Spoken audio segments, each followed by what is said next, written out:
Magandang oras mga kababayan, mga ka-Golden Boy. Meron tayong bigyan ng reaksyon dito. Video courtesy ng Pinoy Mystery Channel, PMC, isa sa ating napakagaling na ka-vlogger.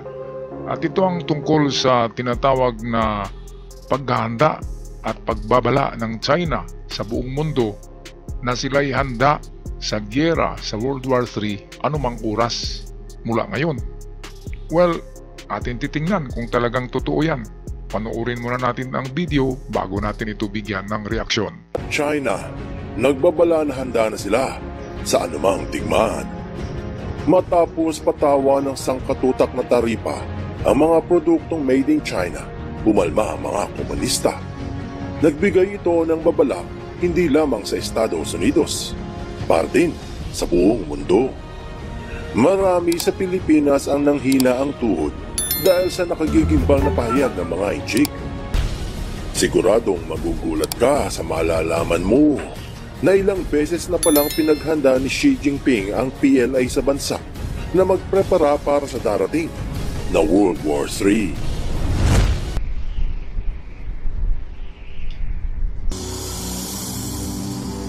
Nayanig ang mundo ng ilan sa Pilipinas sa matinding takot dahil sa pinahayag ng China kamakailan lang na handa na ito sa kahit anong gyera laban sa Amerika.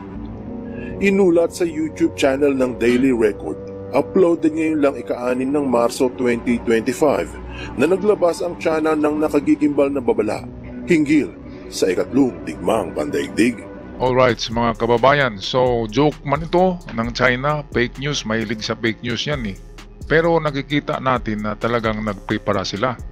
At lalong dumami ang kanilang mga battleships, aircraft carriers, mga eroplano, mga jet fighters ay lalong pinadami nila. Halos dublihin na ang dami kaysa dami ng mga warships ng China, ng Estados Unidos, which is yun talaga ang pinaka-nemesis nila. Yun ang pinagkakalaban nila ang Amerika sa itong labanan ng mga superpower. Kasi ang Russia ngayon ay pilay na eh. So China na ngayon ang pangalawa sa Amerika. Ngayon, matagal na talagang pinaplano ng China na sakupin ang Taiwan. Pero kahit na maliit lang ang Taiwan na bansa at kukunti lang ang army, ay hanggang salita lang sila, di ba? Hanggang gulat-gulat lang. Palibot-libot yung kanilang battleships katulad ng ginawa sa atin sa Palawan. Iniikot-ikutan tayo, ikot ng ikot sila para tayo magugulat. Itong strategy na ito ay tinatawag ito na wolf warrior strategy or wolf warrior diplomacy. Ang wolf warrior diplomacy na style ng diplomasya ng China ay nakabase sa wolf, kung saan ang wolf, di ba, ay umalulong at mayroong reputasyon ang wolf na matatapang, di ba? Kaya ang pinapakita nila ay parang show of forces lamang. Parang ano lang, entablado lang. Nagpapakita sila ng napakaraming armas, napakaraming ballistic missiles, pinaparade nila para magugulat ang buong mundo. Pero ang katotohanan yan ay noong Sino-Japanese War, before the World War II, ay mayroong nangyaring Sino-Japanese War, ay minasakir ng Japanese Imperial Army ang isang syudad sa China na Nanjing Massacre, tinatawag yun. 20 million ka Chinese ang minasakir. Saan doon ang tinatawag nila na warrior na mga enchik? Sa movies lang kasi nakikita natin yung mga Shaolin. Sa movies lang yan, sa pelikula. Yung kanilang mga kung fu, mga power, ay pang movies lang yan, pang forma. Pero sa katotohanan, Japan nga lang nag-iisang bansa nga lang ang kalaban nila noon. Ay namasakir na sila, lalo na ngayon, di ba? Pagtutulungan sila ng iba't ibang bansa sa buong Asya. Hindi lang Japan, kaya talo talaga sila dyan. Ngayon, dapat ba tayong mag-worry? Sabi ni PMC ay nangatog ang tuhod ng mga Pilipino nang sabihin ng China na handa na sila sa digmaan. Talagang apektado tayo niyan. Kapag nagkagera ang Taiwan at China, automatic na tayo'y kasama diyan. Automatic kasi meron tayong treaty with Taiwan and of course US at narito sa atin ang mga EDCA sites ng US. So automatic talaga ng kasama ang Pilipinas. Kaya ito ay kung joke man ito o ano, ang nakita natin ay naghanda talaga ang China, di ba? So kung mangyari man ito, nagyera, dapat paghandaan natin mga kababayan. Kaya nga ang Pilipinas ngayon, napansin nyo ba, na nagbenta na ng powerful rifles, powerful long arms, firearms, ay pwede nang bibili ang civilians ng katulad ng mga Armalite. Makabili na tayo niyan, mga civilians. Ano lang yan last year, na inaprubahan ang bill na parang sa Amerika, yung kanilang rights to bear arms for civilians. Kaya pwede na tayong bibili ng high power na rifle. Pwede na, mga mga semi-automatic na mayroong caliber na katulad ng sa Armalite na bala. Malakas. Pwede tayong gagawa ng sniper rifle para preps, pagpreparar kung mangyayari ang giyera, at least pagtakbo natin sa bundok, di ba? Meron tayong mga magagamit pang depensa. Parang guerrilla kasi ang dating natin yan. Kapag magkagera, guerrilla talaga tayo. Ang mga reservist ay tatawagin yan ang nakareserve sa army, sa naval forces ang mauna dyan kasi karagatan. Tatawagin ka agad. Pero ang hindi reservist, of course, takbo tayo sa bundok, and then guerrilla, di ba? Sali tayo sa guerrilla. Kaya kailangan natin ng home defense sa ngayon. Ay na tayo, handa na, di ba mga kababayan?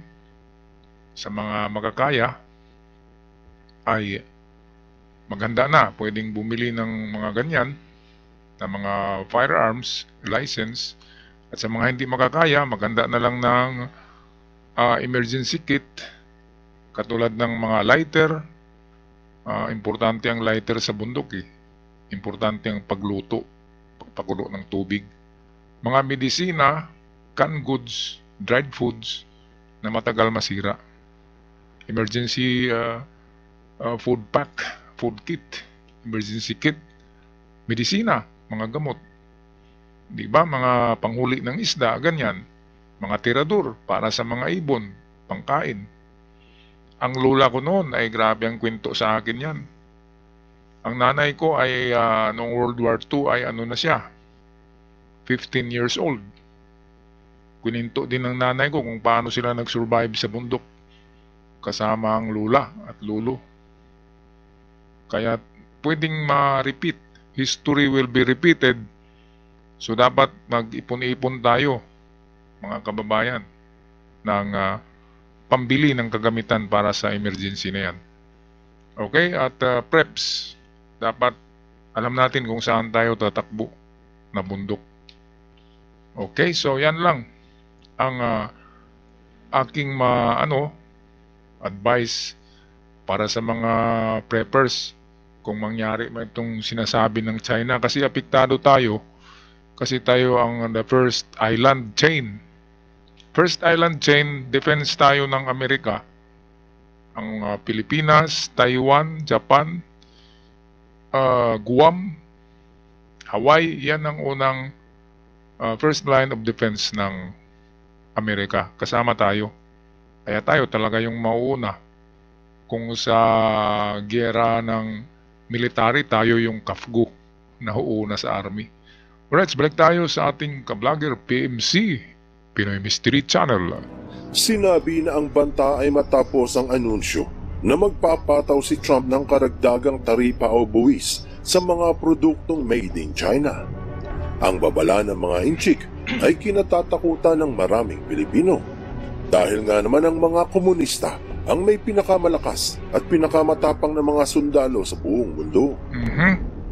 Ilang beses na binagsaka ng mabigat na buwis ang mga produkto ng inchik dahil sa paglabag nito sa trade deal ng Amerika.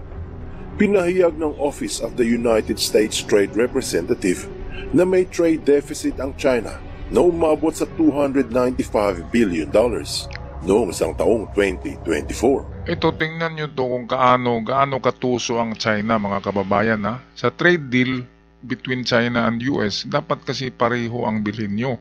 Kung bibili ang US ng sabihin natin $100 sa China, dapat bibili din ng worth $100 na goods ang China. Ang nangyari ay hindi. Ang US ang bumibili ng napakarami na goods sa China at ang China bumibili lang ng konti. Kaya luging-lugi ang US, kaya si Trump ay nagbagsak ng tariff, nagbigay ng taripa. Mga taxes yan ng goods coming from China. Kaya nagmamahal eh. Kaya ang mangyari niyan, ang mamamayan sa China ang itong magbabayad ng tax na yan, ng tariff na tinaasan ng Amerika. Kaya sa tariff war ay lugi talaga ang China sa Amerika. Kaya ang ekonomiya ngayon ng China ay napakadelikado.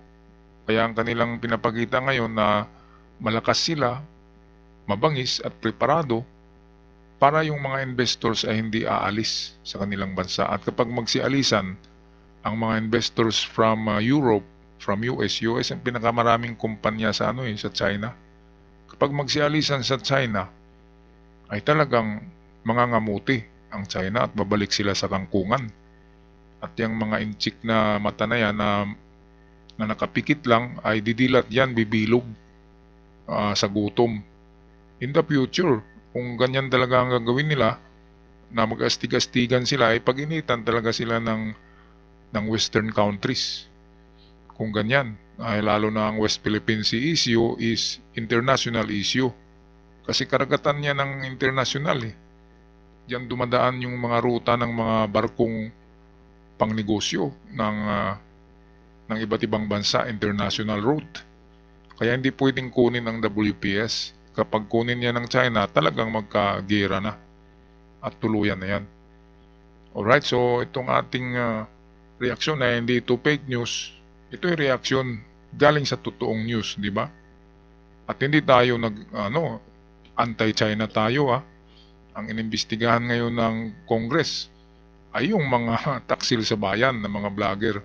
Yung sinasabi na mali si Tariela, mali ang gobyerno, ang WPS ay sa China. Katulad ni Marcolita, di ba? Dapat si Marcolita imbestigahan eh. Dahil dinidipinsan niya ang China sa WPS. Hindi raw atin ng WPS. Nako. Kaya, eto, hinay-hinay tayo ngayon sa pagbanat, pero alam nyo naman na ako'y pro-government vlogger, mga kababayan, di ba? Meron tayong meron tayong pinapanigan, ito yung ating gobyerno. At kung magkakamali ang ating gobyerno, pwede tayong babaliktad. Pero sa ngayon ay napakaganda ang pamamalakad ni PBBM, di ba? Tumataas ang ating economic growth rate, at papunta na sana tayo sa sa rurok ng ating marating. Kaya lang ginugulo tayo ng China at ng kampo ng kadiliman, kampo ni Digong, di ba? Kung ang tao ay naglalakad sa daan tapos mayroong haharang, ano bang mangyari? Di matagalan siya sa paglalakbay niya, di ba? Ganon din tong pangyayaring ito. Pero ganon pa man, kahit na napakagulo ng bansa sa politika, si PBBM ay sikretong gumagawa ng kanyang mga moves para sa ikagaganda ng ating bansa. Alright, balik tayo kay PMC, Pinoy Mystery Channel. Ibig sabihin, hindi patas ang kalakal ng dalawang bansa. Mas maraming binibili ang Amerika na gawang China kumpara sa binibili ng China mula Amerika, na halos 300 bilyon ang diferensya.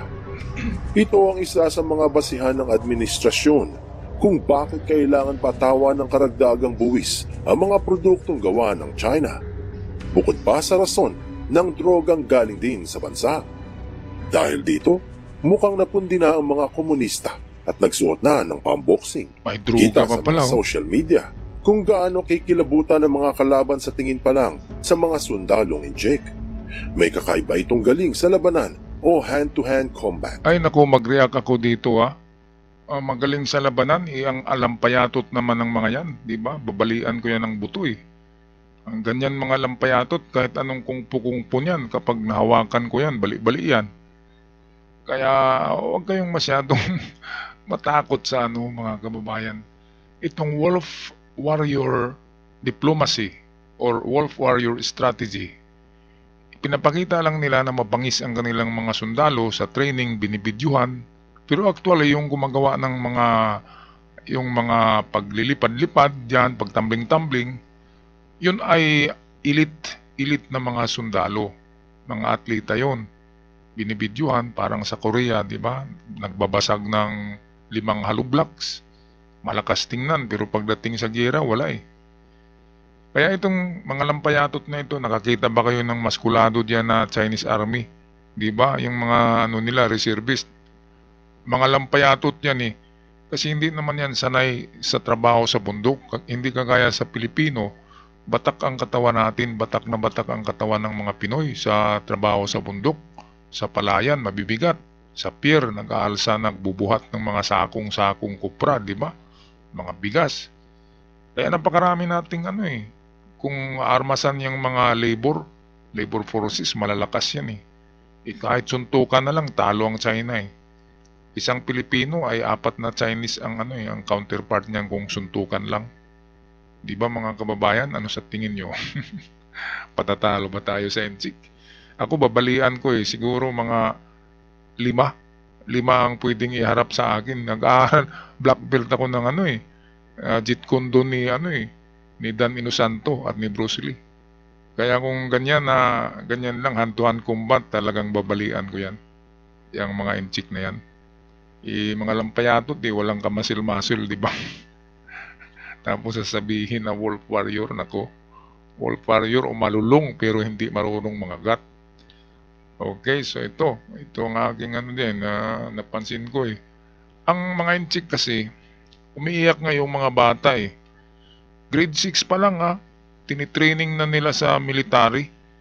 Nag-marcha-marcha na, nag-saludo-saludo na. Mga bata pa yun grade 6. Grabe ang kanilang doon, military training from elementary, high school to college. Kaya marami silang reservist army. Kaya sa buong mundo, sila nga yung may pinakamaraming army. Pero mga lampayatot naman, parang kulang sa purga, di ba? Pupurgahin pa Daming bulati sa tiyan. Walang kaano-ano yung nakikita natin sa mga video noon, di ba? Umiiyak yung mga nagtitraining na mga binatilyo pa. Hindi sanay sa hirap Tapos pinapahirapan sa training, iiyak talaga. Kung yan lang ang igira sa atin, ako, kahit arnis na lang siguro. Kahit 10 Kahit 10 inchik, harapin ko sa arnisan lang Sa eskrima lang, di ba? Lalo na sa suntukan. Mga 10 din na mga lampayatot. Naku, na mga lampayatot yan. Mahawakan ko yung isa, ibalibag ko yan Kaya hindi, ibalibag ko yung isa, ibalibag ko doon sa mga kasama niya. Ang papayat Tapos mga lampayatot, tapos dinadamitan ng army, binibidyuhan para sabihin malakas. Wala lampayatot. Okay, balik tayo kay PMC. Mala Delta Force at Special Forces ang inam nito sa guerrilla warfare. Kita din naman Kaya na may umiyak ko. lakas na walang katulad ang mga kasundaluhan nito, na manghihina ka talaga kung sila ay makakaharap mo. Handang mamatay para sa kanilang bayan. Hindi tumatakbo sa labanan. Patay kung patay, mata sa mata, ngipin sa ngipin, walang inuurungan. Kung ganon, bakit hindi nila magawang isang battleground yung katapat nilang Japan? Hindi ba't 20 milyong inchik ang pinatay ng mga Hapon noong Sino-Japanese War?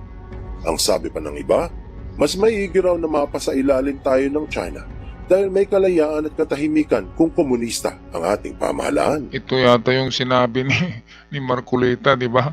Na parang maganda ang China. Parang yan din sinabi ni Digong, di ba? Kasi kumikiling talaga sila sa China Kaya probinsya nga tayo ng China. Palaging sinasabi yan ni Digong noon. Yun pala ay meron talaga silang gentleman's agreement. Kaya ang China ngayon ay naniningil eh. Naniningil ang China sa mga sinasabi ni Digong na sa'yo na yung Palawan, probinsya mo yan, sa'yo na yung WPS, probinsya mo yan. Kaya yan tuloy ang China. Lalo na narinig yung pahayag ni Marcoleta na walang West Philippine Sea ay lalong tumapang ang mga Chinese Navy, umikot kaagad eh. After 3 days nang magpahayag si Marcoleta na walang West Philippine Sea, na-publish kasi yun at nakita ng mga Chinese. Kaya ikot-ikot kaagad sila sa Palawan. Pati daw Palawan hanggang Zambales ay sa kanila yan. O di ba? Hindi, sabi nga ng iba dito na nagkomentaryo sa ating channel na sige na, giyera na. Okay. Kailangan maganda tayo niyan. Kapag sabi tayo na giyera na, dapat meron tayong hinanda. Okay, na panglaban, di ba? Mga armas, ganyan, mga survival kit. Kasi bundok talaga ang tatakbuhan natin, katulad ng ginawa natin sa World War II sa panahon ng Hapon. Okay, hindi natin pwedeng harapin yan ng harap-harapan yung Chinese kasi napakarami, parang langgam eh. At uunahin talaga nila Taiwan at Pilipinas sa pag-atake, and din pangatlo Japan. Kaya dito talaga sa atin, sa WPS, dyan sa South China Sea. Dyan talaga ang battleground na grabe.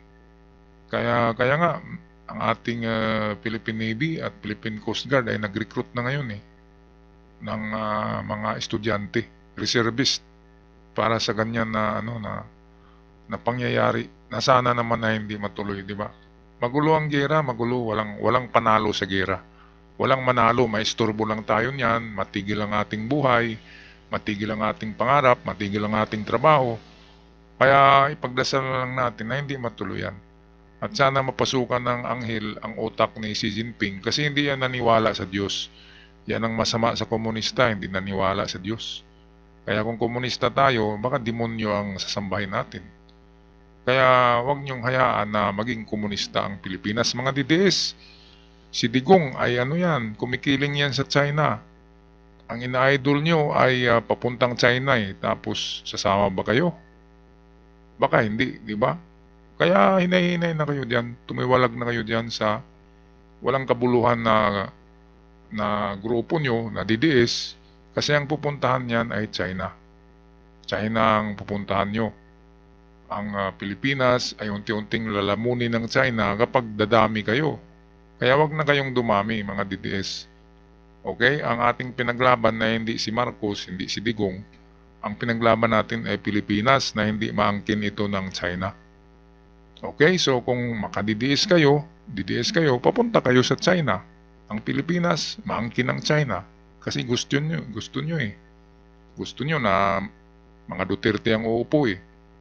Ito kasi ang hindi nyo nakikita, ang issue ng WPS na unti-unti tayong bininta sa China ng mga Duterte na yan. At hindi pa kasama yung extrajudicial killing. Yun yung unang hindi nyo nakita ng kasalanan ni Digong. Kaya nakulong siya ngayon sa ICC dahil sa EJK. Hindi dahil sa WPS, EJK lang ang kaso. Diba? Okay naman ang pagka-presidente ni Digong, average sa aking rating, meron lang siyang kasalanan sa EJK. Napakalaki sa Diyos at sa taong bayan. Okay, patuloy tayo sa video. Malapit nang matapos to. Komunistang hindi naniniwala sa Diyos at nagbago ng mga kasulatan sa Biblia at sa Quran.